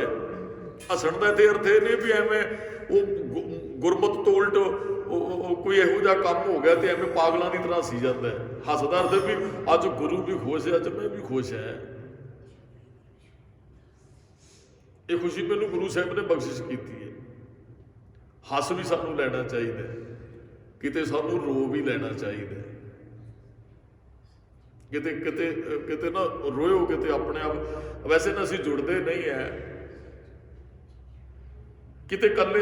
ਇੱਕ ਤਾਂ ਹੋ ਵੀ ਸੰਗਤੀ ਰੂਪ 'ਚ ਆਪਾਂ ਬੈਠ ਕੇ ਕਿਤੇ ਇਕੱਲੇ ਬੈਠੇ ਹੋ, ਇਕੱਲੇ ਬੈਠੇ ਸਾਡੀਆਂ ਸੋਚਾਂ ਹੋਰ ਚੱਲਦੀਆਂ। ਕਿਤੇ ਇਕੱਲੇ ਬੈਠ ਕੇ ਸਾਹਿਬਜ਼ਾਦਿਆਂ ਬਾਰੇ ਸੋਚਿਓ, ਸੱਚ ਜਾਣਿਓ, ਤੁਹਾਨੂੰ ਰੋਣ ਆਇਆ ਤੇ ਕਹਿ ਦਿਓ। ਇਕੱਲੇ ਬੈਠ ਕੇ ਕਿਤੇ ਸੋਚਿਓ ਵੀ ਮੈਂ ਉੱਥੇ ਹੀ ਹਾਂ। ਤੁਸੀਂ ਆਪਣੇ ਆਪ ਨੂੰ ਉੱਥੇ ਖੜੇ ਮਹਿਸੂਸ ਕਰੋਗੇ ਜਿੱਥੇ ਜੋ ਕੁਝ ਹੋਇਆ ਹੈ ਸਾਡਾ ਅੰਦਰ ਉੱਤੇ। ਹੁਣ ਤੇ ਅਸੀਂ ਹੋਰ ਹੀ ਹੋ ਗਏ ਜੀ। ਅੱਗੇ ਨਾ ਸਿੱਖ ਅਰਦਾਸ ਕਰਦਾ ਸੀ ਨਾ, ਅਰਦਾਸ ਗੁਰੂ ਗ੍ਰੰਥ ਸਾਹਿਬ ਦੇ ਚਰਨਾਂ 'ਚ। ਹੁਣ ਅਰਦਾਸ ਕਰਨ ਵਾਲੇ ਵੀ ਮੇਰੇ ਵਰਗੇ ਨੇ, ਤੇ ਸੁਣਨ ਵਾਲਿਆਂ ਦੇ ਅੰਦਰ ਵੀ ਉਹ ਧਾਵਾ ਮਾਰ ਕੇ ਸੰਗਤ ਅਰਦਾਸ ਸੁਣ ਕੇ ਰੋਣ ਲੱਗ ਪੈਂਦੀ ਹੁੰਦੀ ਸੀ। ਜਦੋਂ ਆਉਂਦਾ ਸੀ ਨਾ ਵੀ ਉਹ ਪੰਜਾਂ ਪਿਆਰਿਆਂ ਦਾ ਜਦੋਂ ਨਾਮ ਆਉਂਦਾ ਸੀ ਤੇ ਸੁਰਤ ਚਲੀ ਜਾਂਦੀ ਸੀ। ਅਨੰਦਪੁਰ ਸਾਹਿਬ ਪੰਜਾਂ ਨੇ ਸੀਸ ਦਿੱਤੇ ਸਨ। ਪ੍ਰੇਮ ਦੀ ਆਪਾਂ ਗੱਲ ਕਰਦੇ ਹਾਂ, ਉਹ 80,000 ਚੋਂ 5 ਹੀ ਪੂਰਾ ਪ੍ਰੇਮ ਕਰਦੇ ਸਨ, ਜਿਹੜੇ ਕਹਿੰਦੇ ਮਹਾਰਾਜ ਸਾਡਾ ਸਿਰ ਹਾਜ਼ਰ ਹੈ, ਸਾਡਾ ਸਿਰ ਹਾਜ਼ਰ ਹੈ। ਦਾਸ ਨੇ ਭਗਤੀ ਪਹਿਲਾਂ ਹੀ ਪੜ੍ਹੀ, ਜਿਸ ਪਿਆਰੇ ਸੀ ਉਹਨੇ ਇਹ ਗੁਰੂ ਗੋਬਿੰਦ ਸਿੰਘ ਸਾਹਿਬ ਨਾਲ ਇੰਨਾ ਨੇਹ ਕਰਦੇ ਸਨ, ਕਹਿੰਦੇ ਮਹਾਰਾਜ ਦੇਰ ਹੋ ਗਈ, ਸੀਸ ਦੇਣ ਲੱਗਿਆ, ਤੁਹਾਡਾ ਹੀ ਹੈ, ਇਹ ਬਖਸ਼ਿਸ਼ ਤੁਸੀਂ ਕਰੋ, ਰੱਖੋ ਚਾਹੇ ਮਾਰੋ। ਕੱਲ ਵੀ ਦਾਸ ਨੇ ਬੇਨਤੀ ਕੀਤੀ ਜੀ। ਸੁਰਤ ਚਲੀ ਜਾਂਦੀ ਜਦੋਂ ਅਰਦਾਸੀਆ ਕਹਿੰਦਾ ਸੀ ਪੰਜਾਂ ਪਿਆਰਿਆਂ ਦਾ ਨਾਮ ਲੈ, 40 ਮੁਕਤਿਆਂ ਦਾ ਨਾਮ ਲੈਂਦਾ ਸੀ ਤੇ ਪਹੁੰਚ ਜਾਂਦੀ ਸਾਡੀ ਸੁਰਤ 'ਚ। ਮਕੌਰ ਦੀ ਗੱਡੀ ਅੰਦਰ 40 10 ਲੱਖ ਨਾਲ ਲੜੇ ਸਨ। ਜਦੋਂ ਚਰਖੜੀਆਂ ਦੀ ਗੱਲ ਆਉਂਦੀ ਸੀ, ਆਰਿਆਂ ਨਾਲ ਚੀਰਨ ਦੀ ਗੱਲ ਆਉਂਦੀ ਸੀ, ਧਾਵਾ ਮਾਰ ਕੇ ਸੰਗਤ ਰੋਣ ਲੱਗ ਪੈਂਦੀ ਸੀ। ਹੁਣ ਤੇ ਸਾਨੂੰ ਟਾਈਮ ਵੱਲ ਧਿਆਨ ਹੁੰਦਾ ਹੈ, ਬਾਬਾ ਜੀ ਤੁਸੀਂ ਤੇ ਜ਼ਿਆਦਾ ਟਾਈਮ ਲਾ ਦਿੰਦੇ ਜੇ, ਬਾਬਾ ਜੀ ਉਹ ਤੇ ਬਾਬਾ ਜੀ ਘੱਟ ਟਾਈਮ 'ਚ ਅਰਦਾਸ ਕਰ ਦਿੰਦੇ। ਹੁਣ ਟਾਈਮ ਵੱਲ ਧਿਆਨ ਹੁੰਦਾ, ਅਰਦਾਸ ਵੱਲ ਕਿਸੇ ਦਾ ਧਿਆਨ ਕੋਈ ਨਹੀਂ, ਨਾ ਕਰਨ ਵਾਲੇ ਦਾ ਹੁੰਦਾ, ਮੇਰੇ ਵਰਗਾ ਹੀ ਭੁੱਲ ਜਾਂਦਾ ਤੇ ਨਾ ਸੁਣਨ ਵਾਲੇ ਦਾ ਹੁੰਦਾ। ਇਹਦਾ ਮਤਲਬ ਪ੍ਰੇਮ ਨਹੀਂ ਰਿਹਾ ਸਾਡੇ ਅੰਦਰ। ਜਿੰਨਾ ਸਾਡੇ ਵੱਡਿਆਂ 'ਚ ਪ੍ਰੇਮ ਸੀ, ਬਜ਼ੁਰਗਾਂ 'ਚ, ਉਹ ਪ੍ਰੇਮ ਹੁਣ ਸਾਡੇ 'ਚ ਨਹੀਂ ਹੈ। ਸਮਾਂ ਕੁਝ ਉਹੋ ਜਿਹੇ, ਅਰਦਾਸ ਜਿਹੜੀ ਮਾਈਕ 'ਚ ਬੰਦ ਕੀਤੀ ਹੋਈ ਸੀ, ਹੁਣ ਵੀ ਬਾਹਰਲੇ ਜਿਹੜੇ ਸਪੀਕਰ ਬੰਦ ਕਰ ਦਿੱਤੇ ਜਾਂਦੇ ਆ। ਹੁਣ ਕਿਸੇ ਨੂੰ ਅਰਦਾਸ ਦੀ ਮਹਾਰਾਜ ਦਾ ਸਰੂਪ ਹੀ ਸਾਹਮਣੇ ਆਉਂਦਾ ਹੋਵੇ ਤੇ ਜੋੜਾ ਲਾਉਣ ਦੀ ਬਜਾਏ ਮਨੁੱਖ ਪਿੱਠ ਕਰਕੇ ਖੜ ਜਾਂਦਾ ਗੁਰੂ ਗ੍ਰੰਥ ਸਾਹਿਬ ਵੱਲ ਨੂੰ, ਕਹਿੰਦਾ ਲੰਘ ਜਾਣਗੇ ਆਪੇ। ਮੈਂ ਫਿਰ ਇਹ ਪ੍ਰੇਮ ਥੋੜ੍ਹੀ ਸਾਡਾ ਗੁਰੂ ਗ੍ਰੰਥ ਸਾਹਿਬ ਦੇ ਨਾਲ, ਇਹ ਪ੍ਰੇਮ ਨਹੀਂ ਹੈ। ਪੁਰਾਤਨ ਸਮੇਂ ਸਿੱਖ ਭਾਵੇਂ ਦੌੜਦੇ ਜਾਂਦੇ ਸਨ, ਚਲੋ ਸਮਾਂ ਹੀ ਕਿਹੋ ਜਿਹਾ ਹੁੰਦਾ ਸੀ, ਤੇ ਅਰਦਾਸ ਉਹਨਾਂ ਦੇ ਕੰਨਾਂ 'ਚ ਪੈ ਜਾਂਦੀ ਸੀ। ਜਿੱਥੇ ਉਹ ਜਾਂਦੇ ਸਨ ਖੜ ਜਾਂਦੇ ਸਨ ਹੱਥ ਜੋੜ ਕੇ। ਫਿਰ ਪਿੱਛੋਂ ਕਈ ਵਾਰੀ ਪੁਲਿਸ ਲੱਗੀ ਹੁੰਦੀ ਸੀ ਤੇ ਉਹ ਗੋਲੀਆਂ, ਸਿੱਖ ਨੂੰ ਸ਼ਹੀਦ ਹੋਣਾ ਪੈਂਦਾ ਅਰਦਾਸ ਸੁਣਦਿਆਂ। ਫਿਰ ਪੰਥ ਨੇ ਫੈਸਲਾ ਲਿਆ ਅਰਦਾਸ ਮਾਈਕ 'ਚ ਨਹੀਂ ਹੋਣੀ ਚਾਹੀਦੀ, ਸਿੱਖ ਖੜ ਜਾਂਦਾ ਹੱਥ ਜੋੜ ਕੇ ਪਿੱਛੇ। ਕਈ ਵਾਰੀ ਉਹ ਦੌੜਦਾ ਹੁੰਦਾ, ਕਈ ਵਾਰੀ ਆਪਣੇ ਬਚਾਅ ਵਾਸਤੇ। ਫਿਰ ਇਹ ਅਰਦਾਸ, ਇਹਦਾ ਮਤਲਬ ਇੰਨਾ ਕੁ ਪਿਆਰ ਸੀ ਉਹਨਾਂ ਦਾ ਅਰਦਾਸ ਨਾਲ, ਦੌੜਦੇ ਜਾਂਦੇ ਵੀ ਹੱਥ ਜੋੜ ਕੇ ਖੜ ਜਾਂਦੇ। ਗੋਲੀਆਂ ਖਾ ਲੈਂਦੇ ਸਨ, ਕਦਮ ਨਹੀਂ ਸੀ ਪੁੱਟਦੇ ਵੀ ਅਰਦਾਸ ਹੋ ਰਹੀ ਹੈ। ਤੇ ਹੁਣ ਮਾਫ ਕਰਨਾ, ਘਰੇ ਅੰਦਰ ਕਮਰੇ 'ਚ ਅਰਦਾਸ ਹੋ ਰਹੀ, ਬਾਹਰ ਸਾਰੇ ਕੁਰਸੀਆਂ ਤੇ ਬੈਠੇ ਨੇ, ਉਹ ਕੁਰਸੀਆਂ ਤੋਂ ਕੋਈ ਖੜਾ ਨਹੀਂ ਹੁੰਦਾ, ਅੰਦਰ ਅਰਦਾਸ ਹੋ ਰਹੀ ਹੈ। ਤੇ ਫਿਰ ਭਾਈ ਸਾਹਿਬ ਜੀ ਪ੍ਰਸ਼ਾਦ ਲੈ ਕੇ ਨਾ, ਜੋ ਉਹਨਾਂ ਨਾਲ ਲੜਦੇ, ਕਹਿੰਦੇ ਬਾਹਰ ਨਹੀਂ ਸੀ ਤੁਹਾਨੂੰ ਦਿਸਦੇ ਬੈਠੇ ਦੇ ਪ੍ਰਸ਼ਾਦ। ਜਿਹੜਾ ਅਰਦਾਸ ਖੜ ਨਹੀਂ ਸਕਦਾ ਉਹਦਾ ਪ੍ਰਸ਼ਾਦ ਲੈਣ ਦਾ ਹੱਕ ਵੀ ਨਹੀਂ ਹੈ। ਜਿਹੜਾ ਅੰਦਰ ਮੱਥਾ ਟੇਕਣ ਨਹੀਂ ਜਾ ਸਕਦਾ, ਉੱਥੇ ਕੀਰਤਨ ਨਹੀਂ ਸੁਣ ਸਕਦਾ, ਕਥਾ ਨਹੀਂ, ਉਹ ਪ੍ਰਸ਼ਾਦ ਲੈਣ ਦਾ ਅਧਿਕਾਰੀ ਕਿਵੇਂ ਹੋ ਗਿਆ ਜੀ? ਹਾਂ, ਲੋਹ ਲੰਗਰ ਤੇ ਮਰਿਆਦਾ ਪ੍ਰਸ਼ਾਦ ਦੇਣਾ ਹੈ, ਵਰਤਾਵਿਆਂ ਨੂੰ ਪ੍ਰਸ਼ਾਦ ਵਰਤਾਉਣਾ ਹੈ। ਜਿਹੜਾ ਅਰਦਾਸ 'ਚ ਕੁਰਸੀਆਂ ਤੇ ਬੈਠਾ ਰਿਹਾ, ਖੜਿਆ ਹੀ ਨਹੀਂ, ਉਹ ਪ੍ਰਸ਼ਾਦ ਲੈਣ ਦਾ ਵੀ ਅਧਿਕਾਰੀ ਨਹੀਂ ਹੈ। ਇਹ ਪ੍ਰੇਮ ਨਹੀਂ ਹੈ। ਜਿਨ੍ਹਾਂ ਦੇ ਅੰਦਰ ਪ੍ਰੇਮ ਸੀ ਉਹ ਕੁਰਬਾਨ ਹੋ ਗਏ ਜੀ। ਗੁਰਮੁਖ ਹੱਸੈ ਗੁਰਮੁਖ ਰੋਵੇ, ਗੁਰਮੁਖ ਰੱਬ ਦੀ ਰਜ਼ਾ 'ਚ ਹੀ ਹੱਸਦਾ, ਰੱਬ ਦੀ ਰਜ਼ਾ 'ਚ ਹੀ ਰੋਂਦਾ। ਉਹ ਜਬ ਕਛ ਪਾਵੇ ਤਬ ਗਰਭ ਕਰਤ ਵਾਲੀ ਨਹੀਂ ਭਾਵਨਾ। ਉਹ ਵੈਸੇ ਨੋਰਮਲ ਬੈਠਾ ਹੱਸਦਾ। ਉਹ ਕਈ ਵਾਰੀ ਆਪਣੇ ਗੁਰੂ ਸਾਹਿਬ ਜੀ ਦਾ ਇਤਿਹਾਸ ਸੁਣ ਕੇ ਹੱਸ ਪੈਂਦਾ ਵੀ ਵਾਹ ਕਮਾਲ ਹੈ, ਤੇ ਕਈ ਵਾਰੀ ਅੱਖਾਂ ਵੀ ਭਰਦਾ ਵੀ ਵਿਛੋੜਾ ਵੀ ਪਿਆ ਸੀ ਜੀ। ਗੁਰਮੁਖ ਹੱਸੇ ਗੁਰਮੁਖ ਰੋਵੇ, ਜੇ ਗੁਰਮੁਖ ਕਰੇ ਸਾਈ ਭਗਤ ਹੋਵੇ।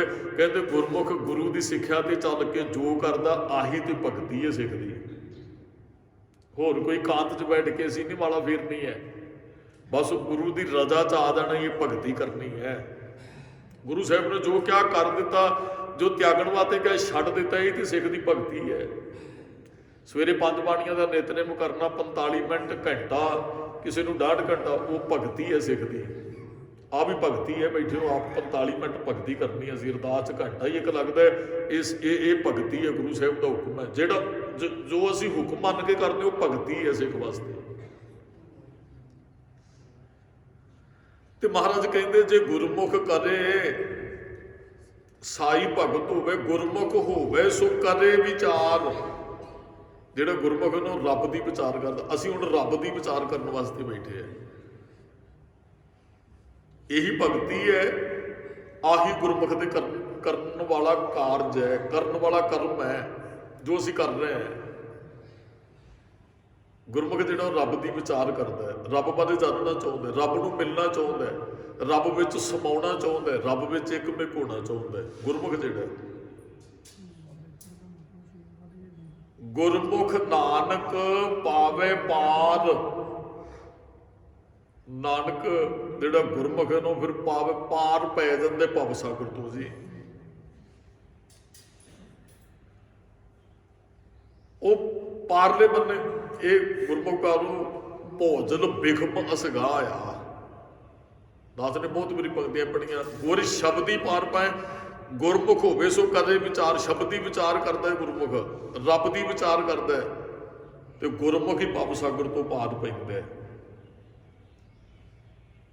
ਨਹੀਂ ਤੇ ਡੁੱਬਦੇ ਤੁਹਾਨੂੰ ਬਹੁਤ ਨਜ਼ਰ ਆਉਣਗੇ। ਜਿਹੜਾ ਤੈਰਨਾ ਜਾਣਦਾ ਪਾਰ ਹੋਏਗਾ, ਦਾ ਜਿਹੜਾ ਜਹਾਜ਼ ਤੇ ਚੜ ਗਿਆ, ਵਾਹਿਗੁਰੂ ਨਾਮ ਜਹਾਜ਼ ਹੈ ਚੜੇ ਸੋ ਉਤਰੇ, ਪਾਰ ਜਿਹੜਾ ਚੜੇਗਾ ਉਹ ਪਾਰ ਉਤਰੇਗਾ, ਜਿਹੜਾ ਨਾਮ ਦਾ ਆਸਰਾ ਲਏਗਾ ਉਹ ਭਵ ਸਾਗਰ ਤੋਂ ਪਾਰ ਹੋ ਜਾਂਦਾ ਹੈ। ਉਹ ਵਿਕਾਰਾਂ ਚ ਗੋਤੇ ਨਹੀਂ ਖਾਂਦਾ ਹੈ। ਉਹ ਪਾਰ ਹੁੰਦਾ ਕਿਉਂ ਹੈ? ਕਿਉਂਕਿ ਗੁਰੂ ਉਹਦੀ ਬਾਂਹ ਪਕੜ ਲੈਂਦਾ। ਅਸੀਂ ਉਹਦੇ ਬੱਚੇ ਹੈ, ਉਹ ਬਖਸ਼ਿਸ਼ ਕਰਦਾ, ਉਹ ਫਿਰ ਬਾਂਹ ਪਕੜ ਕੇ, ਬਾਂਹ ਪਕੜ ਗੁਰ ਕੱਢਿਆ ਕਿਹਦੇ ਚੋਂ? ਭਵ ਸਾਗਰ ਚੋਂ। ਇੱਥੇ ਸਰੀਰ ਨਹੀਂ ਡਿੱਗਾ, ਇੱਥੇ ਸੁਰਤ ਡਿੱਗੀ ਹੈ ਵਿਕਾਰਾਂ ਦੇ ਅੰਦਰ। ਸਰੀਰ ਡਿੱਗੇਗਾ ਤੇ ਉਹ ਬਾਹਰੋਂ ਕੋਈ ਪਕੜੇਗਾ, ਆਪਣੀ ਦਸਤਾਰ ਸੁੱਟੇਗਾ, ਕੋਈ ਹੋਰ। ਸਾਡੀ ਸੁਰਤ ਵਿਕਾਰਾਂ 'ਚ ਡਿੱਗੀ ਹੋਈ ਹੈ, ਹਾਸੇ ਤਲੋਕ ਕੋਪ ਦੇ ਅੰਦਰ। ਫਿਰ ਬਾਂਹ ਪਕੜ ਗੁਰ ਕੱਢ, ਸੁਰਤ ਦੀ ਬਾਂਹ ਪਕੜੀ ਗੁਰੂ ਸਾਹਿਬ ਨੇ, ਸੋਈ ਉਤਰਿਆ ਪਾਰ। ਪਾਰ ਉਹ ਉਤਰੇਗਾ ਜਿਹਦੀ ਗੁਰੂ ਬਾਂਹ ਪਕੜੇਗਾ, ਜਾਂ ਜਿਹੜਾ ਜਹਾਜ਼ ਤੇ ਚੜੇਗਾ। ਸਮੁੰਦਰ ਕਦੇ ਤੈਰ ਕੇ ਪਾਰ ਨਹੀਂ ਹੁੰਦਾ। ਚਲੋ ਨਦੀਆਂ ਛੋਟੀ ਮੋਟੇ ਛੱਪੜ, ਨਦੀਆਂ, ਨਾਲੇ ਤੇ ਨਹਿਰ, ਕਿਉਂਕਿ ਸਮੁੰਦਰ ਨਹੀਂ ਤੈਰ ਕੇ ਤਾਰ ਹੋ ਸਕਦਾ। ਸਮੁੰਦਰ ਦੋ ਤਰੀਕਿਆਂ ਨਾਲ, ਜਾਂ ਹਾਥ ਹੋਵੇ ਸਗਾਓ, ਜਾਂ ਪਾਣੀ ਸੁੱਕਦੇ, ਜਾਂ ਜਹਾਜ਼ ਮਿਲਦੇ, ਦੋ ਤਰੀਕਿਆਂ ਨਾਲ ਪਾਰ ਹੁੰਦਾ ਹੈ। ਜਾਂ ਗੁਰ ਜਹਾਜ਼ ਖੇਬਟ ਗੁਰੂ, ਗੁਰਬਿਨ ਤਰਿਆ ਨਾ ਕੋਈ। ਗੁਰੂ ਹੀ ਜਹਾਜ਼ ਹੈ, ਜਾਂ ਗੁਰੂ ਸਾਡੀ ਬਾਂਹ ਪਕੜ ਲਏ। ਤਿੰਨ ਤਰੀਕੇ ਹੋ ਗਏ, ਫਿਰ ਅਸੀਂ ਪਾਰ ਹੋ। ਮਹਾਰਾਜ ਕਹਿੰਦੇ ਗੁਰਮੁਖ ਜਿਹੜੇ ਰੱਬ ਦੀ ਵਿਚਾਰ ਕਰਦੇ ਨੇ ਭਾਈ, ਉਹ ਫਿਰ ਭਵ ਸਾਗਰ ਤੋਂ ਪਾਰ ਹੋ ਜਾਂਦੇ ਹੈ, ਉਹ ਰੱਬ ਵਿੱਚ ਸਮਾ ਜਾਂਦੇ ਹੈ, ਇੱਕ ਮਿਕ ਹੋ ਜਾਂਦੇ ਹੈ। ਇੰਨੀਆਂ ਕੁ ਬੇਨਤੀਆਂ ਪ੍ਰਵਾਨ ਕਰਨੀਆਂ ਜੀ। ਭੁੱਲਾਂ ਚੁੱਕਾਂ ਦੀ ਖਿਮਾ, ਸਮੂਹ ਸੰਗਤ ਦਾ ਧੰਨਵਾਦ। ਜੀ ਆਇਆਂ ਨੂੰ ਸ਼ਬਦ ਦੀ ਵਿਚਾਰ ਕਰਦਿਆਂ ਅਨੇਕਾਂ ਤਰ੍ਹਾਂ ਦੀਆਂ ਭੁੱਲਾਂ ਗਲਤੀਆਂ ਹੋ ਜਾਂਦੀਆਂ। ਸੰਗਤ ਤੇ ਸਤਿਗੁਰੂ ਬਖਸ਼ਣ ਯੋਗ ਬਖਸ਼ ਲੈਣਾ ਜੀ। ਆਨੰਦ ਸਾਹਿਬ ਜੀ ਦਾ ਪਾਠ ਗੁਰੂ ਚਰਨਾਂ 'ਚ ਅਰਦਾਸ ਬੇਨਤੀ। ਭਾਈ ਇਹਨਾਂ ਸਥਾਨਾਂ ਦੀ ਸੇਵਾ ਕਾਰ ਸੇਵਾ ਵਾਲੇ ਮਹਾਂਪੁਰਖ ਬਾਬਾ ਜਗਤਾਰ ਸਿੰਘ ਜੀ ਕਰਵਾ ਰਹੇ। ਚੱਲ ਰਹੀਆਂ ਸੇਵਾਵਾਂ ਦੇ ਵਿੱਚੋਂ 718 ਰੰਗ ਰੋਗਣ ਦੀ ਸੇਵਾ ਔਰ ਦੀਵਾਨ ਹਾਲ ਦੀ ਸੇਵਾ ਚੱਲ ਰਹੀ ਹੈ ਜੀ। ਸਮੁੱਚੀਆਂ ਸੰਗਤਾਂ ਦੇ ਚਰਨਾਂ 'ਚ ਬੇਨਤੀ ਹੈ ਭਾਈ, ਸੇਵਾਵਾਂ 'ਚ ਹੀ ਸੇਵਾ ਆ ਕੇ ਆਪ ਜੀ ਗੁਰੂ ਸਾਹਿਬ ਦੀਆਂ ਖੁਸ਼ੀਆਂ ਪ੍ਰਾਪਤ ਕਰ ਸਕਦੇ ਹੋ ਜੀ। ਭੁੱਲਾਂ ਚੁੱਕਾਂ ਦੀ ਖਿਮਾ ਜੀ। ਵਾਹਿਗੁਰੂ ਜੀ ਕਾ ਖਾਲਸਾ, ਵਾਹਿਗੁਰੂ ਜੀ ਕੀ ਫਤਿਹ। ਰਾਮ ਕਲੀ ਮਹੱਲਾ ਤੀਜਾ। ਆਨੰਦ ਇੱਕ ਓੰਕਾਰ ਸਤਿਗੁਰ ਪ੍ਰਸਾਦ। ਆਨੰਦ ਭਇਆ ਮੇਰੀ ਮਾਏ, ਸਤਿਗੁਰੂ ਮੈਂ ਪਾਇਆ। ਸਤਿਗੁਰ ਤਾਂ ਪਾਇਆ ਸਹਿਜ ਸੇਤੀ।